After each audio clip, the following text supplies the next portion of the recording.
Bonjour, dans cette vidéo tu vas pouvoir apprendre à programmer Scratchy pour qu'il donne la liste de tous les diviseurs d'un nombre. Pour commencer, tu dois créer deux variables, une que l'on appellera n pour le nombre que l'utilisateur va choisir et une deuxième que l'on appellera div qui va prendre en mémoire la liste des diviseurs que l'on va tester. Ensuite, tu vas créer une liste que tu appelleras liste des diviseurs, et à chaque fois qu'on trouvera un diviseur qui est diviseur du nombre n, à ce moment-là, on le placera dans la liste. Alors on commence comme d'habitude par placer quand le drapeau vert est cliqué, puis on va déjà initialiser notre programme en supprimant tout ce qui peut se trouver dans la liste. Donc on va faire supprimer tout de la liste qui s'appelle liste des diviseurs. Ensuite, on va continuer à initialiser notre script en mettant la variable div à 1 de façon à pouvoir commencer par le premier diviseur qui lui fonctionne tout le temps, le nombre 1. Ensuite, on va dans les capteurs pour poser la question et on va lui poser la question: choisissez un nombre.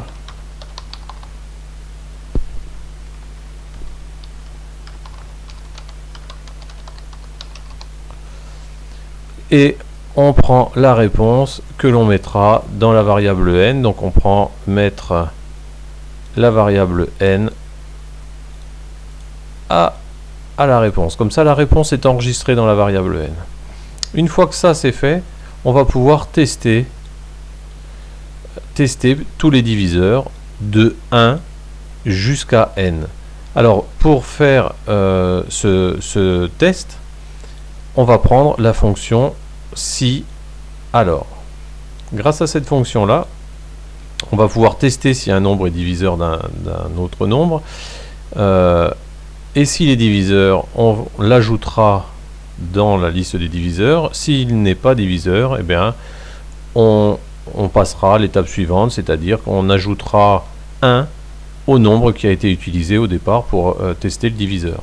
Donc on va commencer par 1, puis ensuite, une fois qu'on aura fait une première boucle, on rajoutera 1, donc on va tester 2, puis on rajoutera 1, on va tester 3, etc. etc. Alors le test, c'est très facile. Il faut que le reste de la division euclidienne, donc c'est-à-dire le bloc modulo avec n et d, le reste de la division euclidienne, donc le reste de la division euclidienne de n par le diviseur, soit égal à 0. Donc c'est à vous de le programmer pour que ça fasse 0.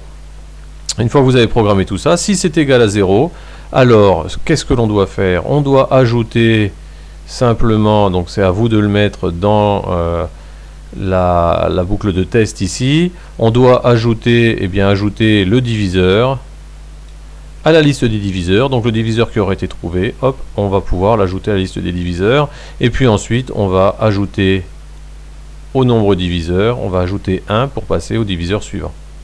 Si ce n'est pas le cas, eh bien on ajoutera simplement 1 à la liste des diviseurs et on va refaire ce test. Alors on va faire ce test plusieurs fois, un certain nombre de fois. En fait, c'est très simple, on va tester jusqu'à la variable n. Donc on va tester tous les diviseurs jusqu'à n. Donc on va prendre simplement répéter. Alors on va pas prendre répéter 10 fois.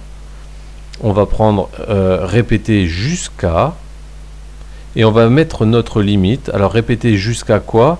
Eh bien on va répéter jusqu'à, non pas si je prends ça et que je mets jusqu'à ce que div soit égal à n, ou que n soit égal à div, parce que si je fais ceci, on va s'arrêter quand n sera égal, ou que le diviseur sera égal à n, mais on ne va pas tester le n. Donc ce qu'il faut, c'est ne pas utiliser ce bloc là avec l'égalité, mais prendre plutôt le bloc avec le signe supérieur, et on s'arrêtera quand le diviseur sera strictement supérieur au n. Comme ça, on est sûr de passer le n. Donc, il est évident que on va le placer comme ceci. Et puis, à vous de placer les conditions de test et les conditions de répéter jusqu'à. Une fois que vous avez fait ça, vous pouvez lui faire dire simplement la liste des diviseurs. Donc on reprend ici, voilà, vous lui faites dire la liste des diviseurs sans aucun problème. Comme ça, il va pouvoir dire la liste des diviseurs pendant 2 secondes. Vous testez, alors vous testez déjà avec des nombres simples, 2, 3, 4, 5, et puis vous testez avec des nombres plus grands pour voir si vous avez tous les diviseurs. Alors par exemple, si vous testez avec le nombre 12, n'oubliez pas que vous devez avoir le 1 et le 12, et tous ceux qui se trouvent entre 1 et 12. S'il vous manque le 12, c'est qu'il y a un problème dans votre script.